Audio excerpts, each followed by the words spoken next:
Right now, your brain is lying to you, not sometimes, not occasionally, but constantly, every single second. You trust your mind more than anything else. It tells you what's real, what's true, who you are. But what if everything you experience is just a carefully constructed illusion? What if your brain isn't showing you reality, but a version of it? Edited, filtered, distorted. If that sounds impossible, that's exactly how your brain wants you to feel, because your brain is designed to protect you, not to show you the truth. It constantly filters reality, removing what it considers unnecessary and amplifying what it believes is important. But here's the problem. What your brain considers important isn't always accurate. In fact, most of what you experience right now is not the raw world itself. It's a constructed version of it. Your brain takes limited sensory input, combines it with past experiences, predictions, expectations, and then builds something that feels real. But feels real doesn't mean it is real. This means that right now, as you're watching this, your brain is actively editing reality. It's deciding what you notice, what you ignore, and what meaning you give to everything. And the scariest part is, you don't even realize it's happening, because to you, it just feels like the truth. You trust your eyes. You believe that what you see is exactly what's there, but your vision is far from perfect. In fact, there's a small area in your visual field where you are completely blind. You can't see it, and yet you never notice it, because your brain fills it in seamlessly, effortlessly. It takes surrounding information, guesses what should be there, and inserts it into your perception. So you don't see reality, you see your brain's best guess, and it doesn't stop there. Colors, shapes, even movement are all processed and interpreted by your brain. What you call red is not something that exists outside of you. It's something your brain creates. The same applies to sound, to depth, to space.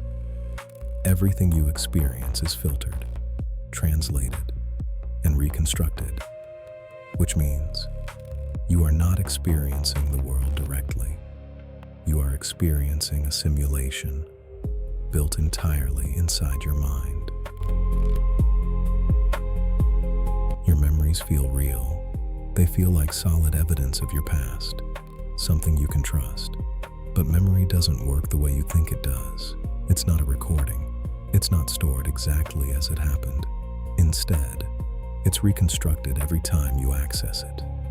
Imagine opening a file, changing a few details, and saving it again. That's what your brain does. Every single time you remember something, it adjusts the memory based on your current emotions, your beliefs, your expectations. Over time, the original version fades, and what remains is a modified story. This is why two people can experience the same event and remember it completely differently. This is why people can confidently recall things that never actually happened. So when you look back at your past and feel certain about it, there's a chance that what you're remembering isn't the truth at all. You believe your thoughts are rational, that they are based on logic, evidence, truth, but your brain is not neutral. It is full of biases, hidden patterns that shape how you think, without you even noticing.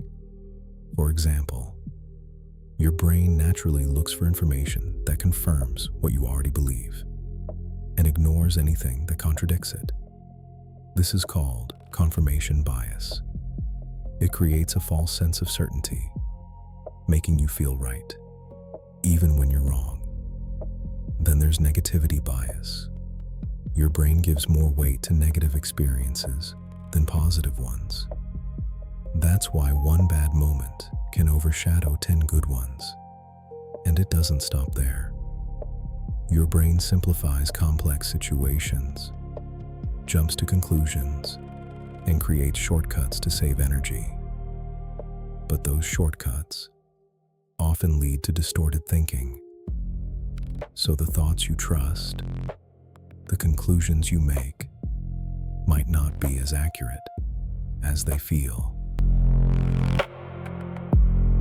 Fear feels real. It feels immediate, intense, unavoidable, but in many cases, it's not based on what's actually happening. It's based on what your brain predicts might happen. Your brain is constantly scanning for danger, looking for threats, even where none exist. It imagines worst-case scenarios, exaggerates risks, and prepares your body to react. This was useful in the past, when survival depended on quick reactions. But today, it often creates unnecessary fear. Fear of failure, fear of rejection, fear of things that haven't even happened yet. Your body reacts as if the threat is real. Your heart rate increases, your muscles tense, your focus narrows, but the danger is only in your mind. So the fear you experience might not be a signal of truth. It might be a false alarm. You believe you know who you are, your personality, your strengths, your limits. But your identity is not fixed. It's constructed. Your brain builds a narrative based on your experiences, your environment, and your past decisions. Over time, this narrative becomes yourself. But it's just a story that can change. The problem is, your brain wants consistency, so it keeps reinforcing the same identity, even if it's limiting you. It reminds you of past failures, labels you, and convinces you that this is who you are. But that version of you is not permanent. It's just the story your brain has been repeating.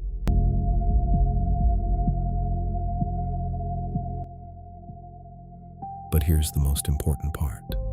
Once you understand that your brain can lie, you no longer have to believe everything it tells you. You can pause. You can question your thoughts. You can separate emotion from reality. Instead of reacting automatically, you begin to observe. You ask yourself, is this true? Or is this just my brain trying to protect me? And in that moment, something shifts. You gain control, not over everything, but over how you respond. And that changes everything.